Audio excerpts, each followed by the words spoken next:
Hey everyone, Dylan here. Welcome back to the Unfound Anamnesis. And to start this video, I want you to imagine that I took this glass mason jar and smashed it against the wall.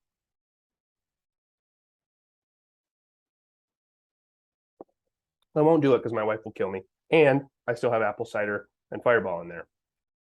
But if I did do that, it would make a big noise.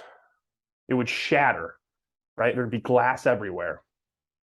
But when glass shatters, it doesn't shatter uniformly. There's big shards, there's medium-sized shards, there's little shards, and there's like dust, right? And that's the thing you're scared to walk on. And this is on carpet, so that would really suck. But you sweep it all up, you get everything you can, but there's a bunch of different size shards. That is where we're at with the gods of the Unfound Anamnesis. So welcome back to the Unfound Anamnesis YouTube channel. Dylan is my name.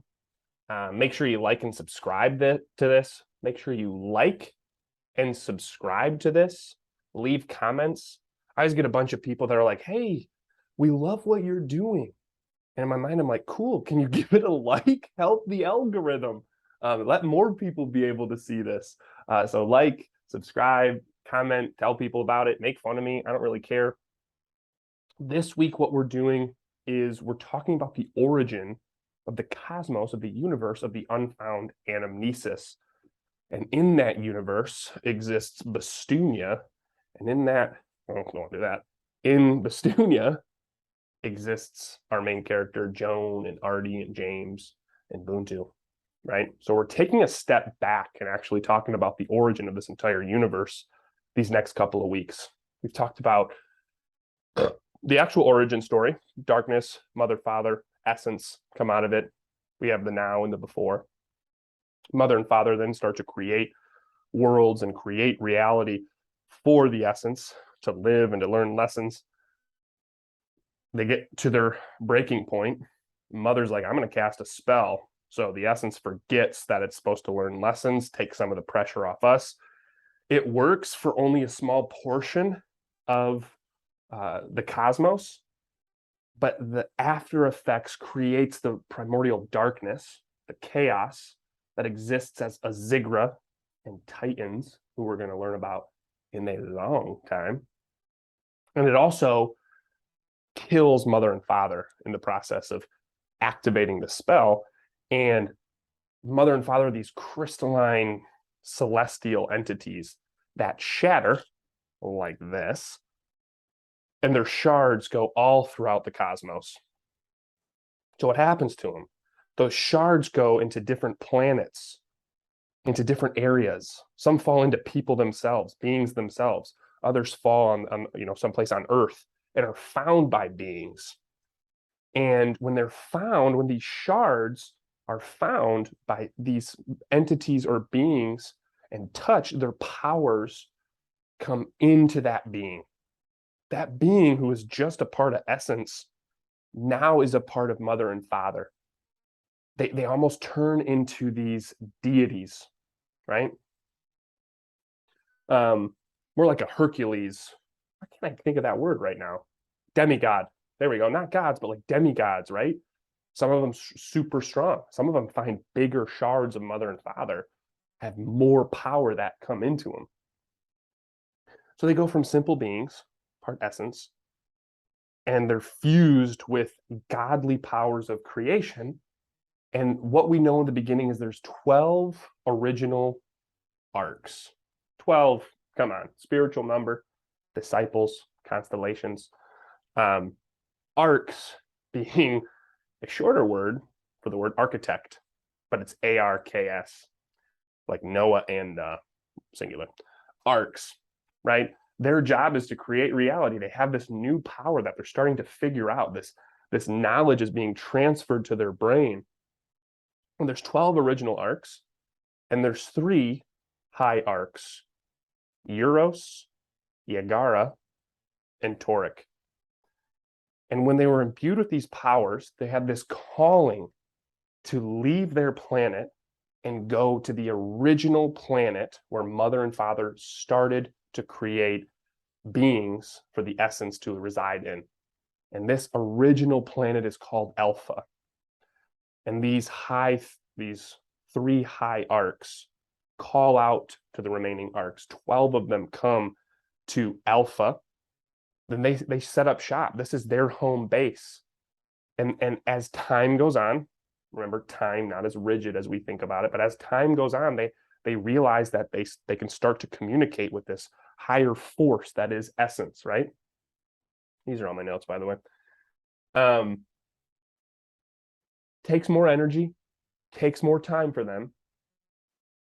But after a while, they start to gain the powers of mother and hone in the powers of mother and father. Now, part of them isn't as strong because they only have pieces of mother and father. But think of it this way. Mother and father did not have part of essence in them that we know of. So these arcs have part mother and father and part essence that has this insatiable calling to grow, to learn, and to expand.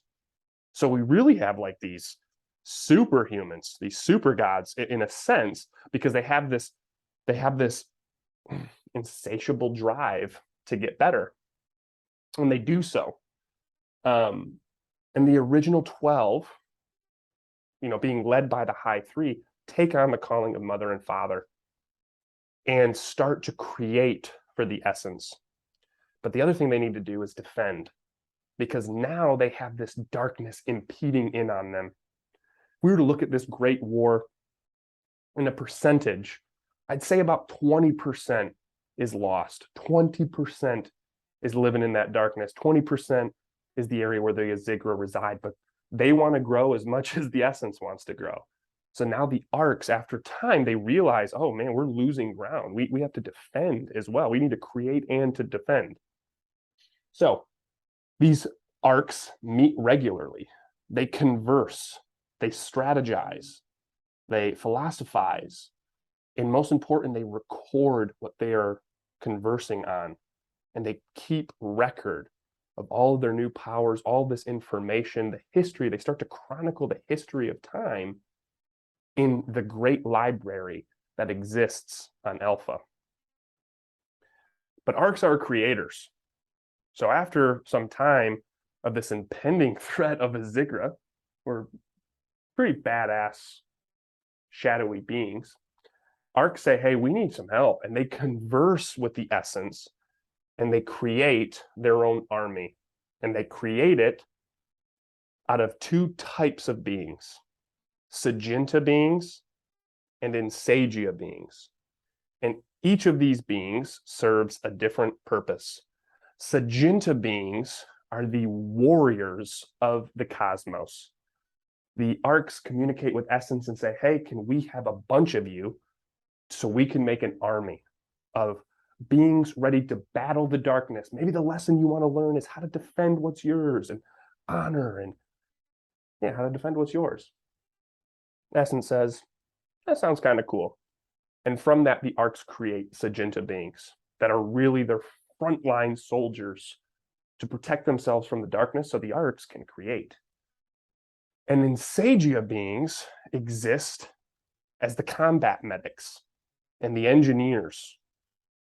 The arcs go to the essence and say, hey, we're going to lose some of you because this darkness is pretty tough. It will kill some of these Saginta beings. It might even kill others. It might start to rip apart reality. What if part of you wanted to learn to be really resourceful and wanted to learn how to the meaning of healing, the meaning of sustaining the reality around us, the meaning of being there for your fallen brothers, the Saginta beings? And of course, the essence says, yeah, that's pretty cool too. So the Insagia beings exist as these combat medics where Saginta beings will defend, and then Insagia beings will be there to kind of clean up the pieces. If Saginta beings get hurt from an Azigra, the Insagia beings are there to really stitch them back to health. And they do the same thing with the fabric of existence, right? Because Azigra, as we've seen last week, they're these dark creatures that just want to tear apart any order. They want to bring chaos to the cosmos. Well, it's the Insagia beings to stitch that reality back together. and take back the light and drive back the darkness so we can get to where we were when mother and father were first here. Is that the right thing to do? We'll find out. And can it last? I'll answer that. No. And that's why the great arcs have to create something furthermore. And they have to create beings that can almost do all three. They can create, they can defend, and they can sustain. It's what we call the hybrids. And that is what Ubuntu is. And you will learn more about them, more about Ubuntu and his role as a hybrid in the academy next week. If you're confused, you're welcome. See you next week. It's always a pleasure. Thank you so much for watching. If you like it, make sure you like, make sure you subscribe. If you're excited to learn something, drop it in the comments. If you're confused, be like, wait, how do you spell Insagia? Let me just try.